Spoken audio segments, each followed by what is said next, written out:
like this, it's packed full of rust and just seizes up in there. See? And that's why they get stuck. All right, we got a seized Subaru ball joint. Classic, right? You can buy the $200 extractor tool to get these seized ball joints out. Or you can fabricate yourself the patented Carl's Garage Subaru ball joint extractor. Slap that in your air chisel.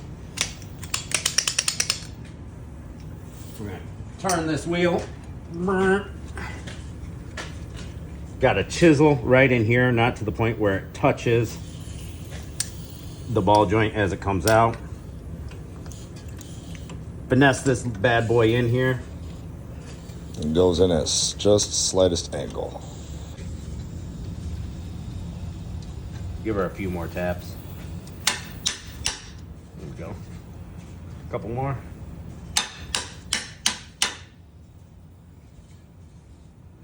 All right, now we're ready to pound this out. Pound it out. One of my favorite things to do around here.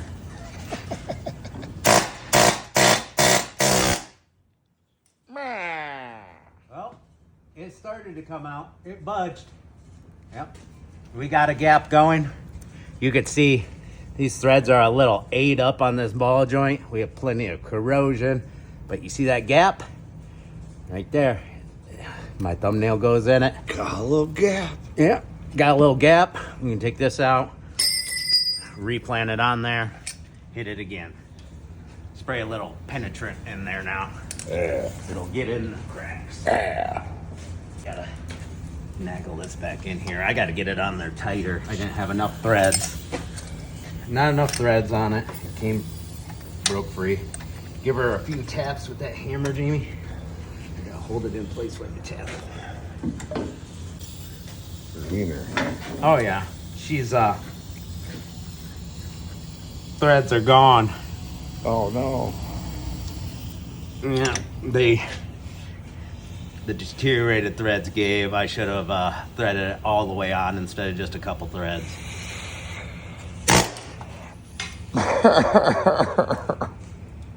Toolant nut and bolt fixer thingamajigger. We got some damaged threads right here on this ball joint stud. Focus, camera, focus. Right there, flat spot. Right there. So this tool fixes bolts with damaged threads on the end, which happens a lot in the automotive industry.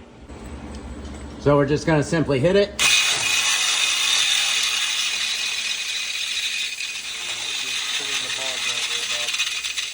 Yeah, I figured it might do that, but it did work. It chamfered it. Chamfering tool, that's what it's called. Chamfering tool. Chamfered it real good. Yeah, now let's see if we can get that nut on there now. Oh, it starts again. Let's chamfer it just a hair more. All right, let's see if we can zip this bolt on and off now. We couldn't even start it before. All right, let's see if that nut will go back on there now. Yep, there we go. That'll do. That's a cool tool. Yeah, we made it all the way to the end of the threads. Now let's take it back off. And that should have cleaned our threads up all the way. And now we should be able to thread it on up there by hand.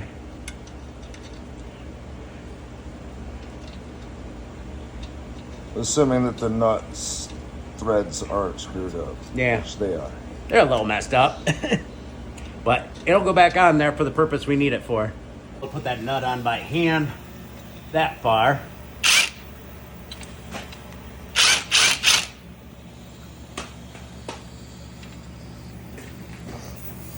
So did we get all the way to the end of the threads and it started spinning?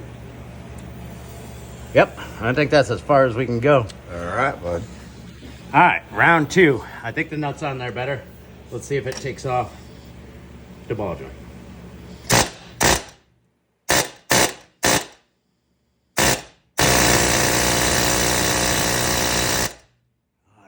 Joint still ain't coming out. Let's put some heat on it. Yeah, we got the crack started. Maybe I gotta open it up, back up a little more. One more try before we resort to heat.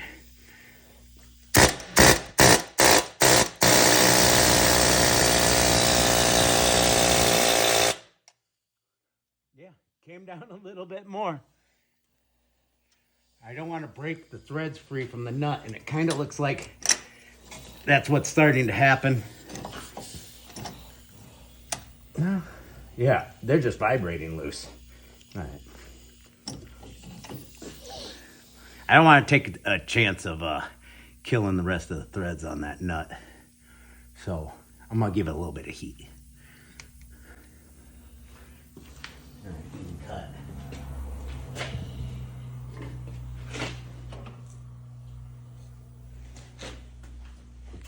Cut. Little heat shield around the CV axle. A little bit of crayon action.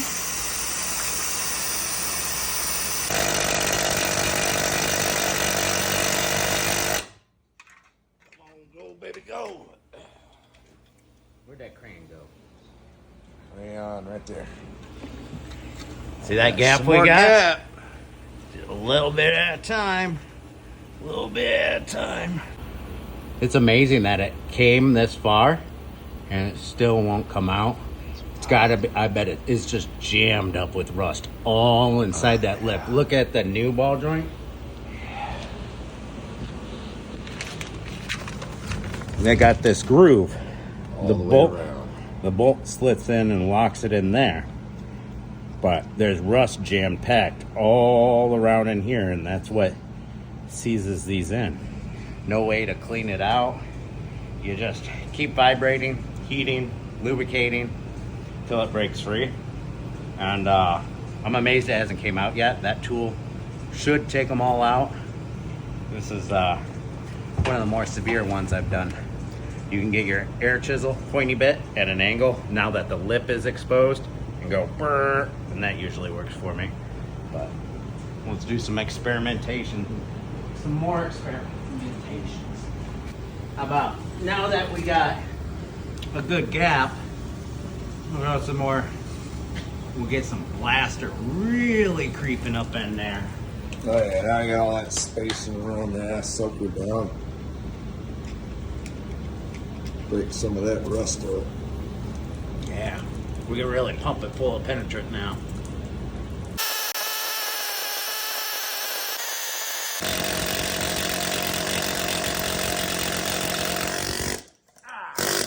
There she goes.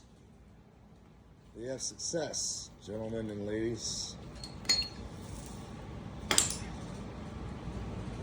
Look at that buildup of rust. You can't even tell that there's a groove there. It's just straight packed with rust. You can see this side not as packed with rust, and That's where it hit the ground. that's where it hit the ground. Where was the bolt? I think that's where the bolt was through, either there or there. All right, where it's not packed full of rust was where the bolt was locking it in, because this is completely packed full of rust. Crusty. Instead of having a nice clean groove like this, it's packed full of rust and just seizes up in there. See? And that's why they get stuck. Now we gotta clean out all the rust from that bore, put this control arm ball joint in. But patented. If you want me to ship one of these out to you, it'll only cost you 18 easy payments of $199.99. I figure that's about compatible with Snap-on prices. I mean, look at that weld though. On the other side. That's real good quality weld. That's quality right there. Us poor mechanics have to get creative sometimes. Here's what's inside the bore after a wire wheeling and brake cleaning. There's still a lot of buildup, packed up rust going up in there that the new ball joint won't fit up in there. So we gotta do a little more cleaning to it to get the new ball joint to actually fit up in there properly. The whole thing is your ball joint goes up in there. It's got that little groove. The bolt goes through the groove, clamps your steering knuckle together, holds it tight.